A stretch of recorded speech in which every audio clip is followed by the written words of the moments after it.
અમદાવાદમાં જે એક રેસ્ટોરન્ટ આવેલી છે તેમાં ગ્રાહકને કડવો અનુભવ થયો હતો અને રોટલી મંગાવેલા બાસ્કેટમાંથી જીવાત નીકળી આવી હતી તો ગ્રાહકે સમગ્ર મામલે મેનેજરને રજૂઆત પણ કરી છે। મેનેજરે નફટાઈપૂર્વક જવાબ આપ્યાનો આરોપ પણ લગાવવામાં આવી રહ્યો છે। રસોડામાં પણ જવા ન દેવામાં આવ્યાનો આક્ષેપ થઈ રહ્યો છે। ગ્રાહકે હોટલ સામે કાર્યવાહીની માંગ પણ કરી છે।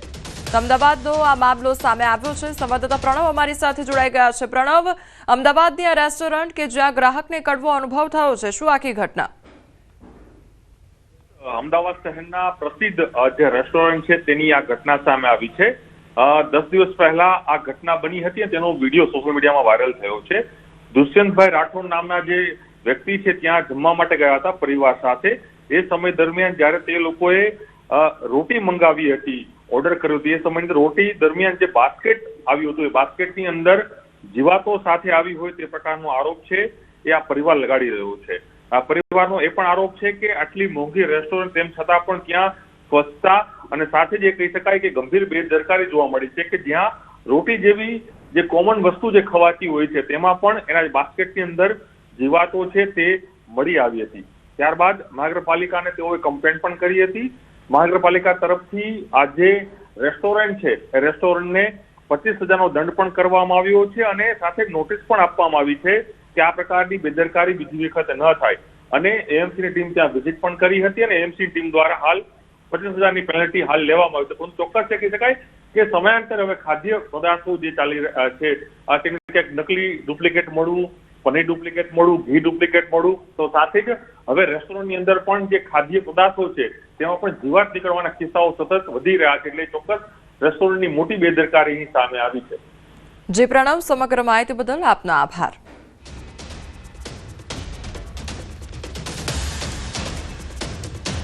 અમરેલીમાં બાળક પર હુમલો કરનાર સિંહણ પાંજરે પુરાઈ છે। વન વિભાગે સિંહણનું રેસ્ક્યુ કરતા લોકોએ રાહતનો શ્વાસ લીધો છે।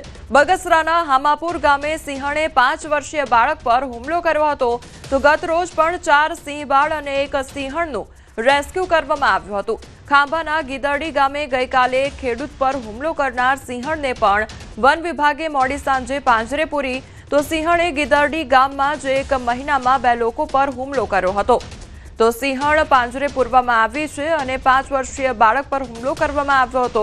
સંવાદદાતા રાજન અમારી સાથે જોડાઈ ગયા છે। રાજન, સિંહણને પાંજરે પૂરવામાં આવી છે, આખરે કેવી રીતે કામ હાથ ધરવામાં આવ્યું હતું, ત્યારે ગ્રામજનોમાં કેટલો હાશકારો? કોમલ, જે રીતે છેલ્લા કેટલાક દિવસોથી અમરેલી જિલ્લાના ગીરકાંઠાના જે વિસ્તારો છે ત્યાં રાની પશુઓના આટાફેરા વધ્યા છે।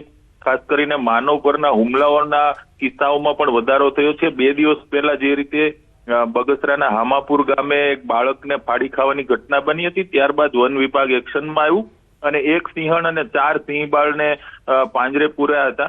ત્યારબાદ આજે ફરી એક વખત 2 સિંહણોને પાંજરે પૂરવામાં આવી છે, અલગ અલગ 2 જગ્યાએ, જેમાં એક હામાપુર નજીકથી અને એક ખાંભાના ગીદરડી નજીકથી સિંહણને પાંજરે પૂરવામાં આવી છે। આ સમગ્ર ઘટનાને લઈ અને વન વિભાગે એક ખાસ ઓપરેશન ચલાવ્યું હતું અને મહા મહેનતે આ તમામ જે સિંહણ છે કે સિંહ બાળ છે જેમણે માનવો પર હુમલા કર્યા હતા તેને પાંજરે પૂરી અને એનિમલ કેર સેન્ટરમાં મોકલી આપવામાં આવ્યા છે। કોમલ જી રાજન, સમગ્ર માહિતી બદલ આપનો આભાર।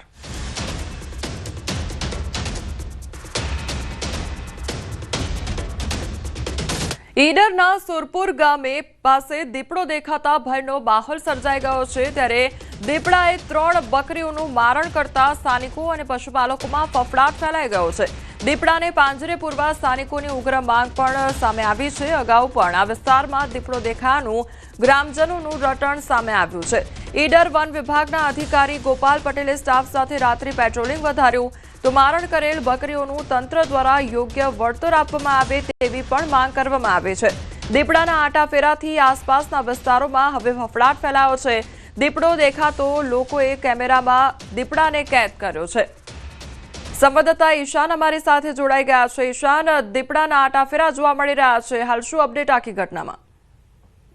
ચોક્કસ કે ઈડરના સુરપુર ગામે દીપડો દેખાવાનો ભયનો માહોલ જોવા મળી રહ્યો છે। ખાસ કરીને વાત કરવામાં આવે તો ઈડરના સુરપુર ગામે જે દીપડાના આટાફેરા છેલ્લા કેટલા દિવસથી જોવા મળી રહ્યા હતા, ત્યારે આજે દીપડાએ 1-2 પશુઓનું મારણ કર્યું હતું, જેને લઈને જે પશુપાલકો અને સ્થાનિકોમાં ભયનો માહોલ જોવા મળી રહ્યો છે। ખાસ કરીને માંગ કરવામાં આવી છે કે જલ્દીમાં જલ્દી દીપડો પાંજરે પુરાય એવી તો વન વિભાગની રજૂઆત કરવામાં આવી રહી છે. જી ઈશાન, સમગ્ર માહિતી બદલ આપનો આભાર.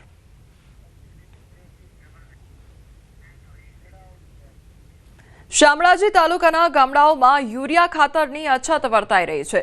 વાંદિયોલ ગામમાં ખેડૂતોની લાંબી લાઈન લાગી ગઈ તો ઘરકામ છોડી મહિલાઓ પણ ખાતર લેવા માટે લાઈનમાં ઊભી રહી છે. સસ્તા અનાજની દુકાન આગળ ખાતર લેવા ખેડૂતોના વલખા જોવા મળી રહ્યા છે. 2000 ખાતરની થેલીની માંગણી સામે 350 થેલી હાલાકી વેઠવાનો વારો આવ્યો છે. ત્યારે ખાતર વગર ઘઉંનું વાવેતર અટકી પડતા હવે તે લોકોને મુશ્કેલીનો સામનો કરવો પડી રહ્યો છે. તો વહેલી સવારથી જ ખેડૂતોની લાંબી લાઈન જોવા મળી રહી છે. મહિલાઓ પણ પોતે ઘરકામ છોડીને જ ખાતરની લાઈનમાં ઊભા રહેવા માટે મજબૂર બની છે. તો ખાતર વગર જે ઘઉંનું વાવેતર છે તે પણ અટકી પડશે.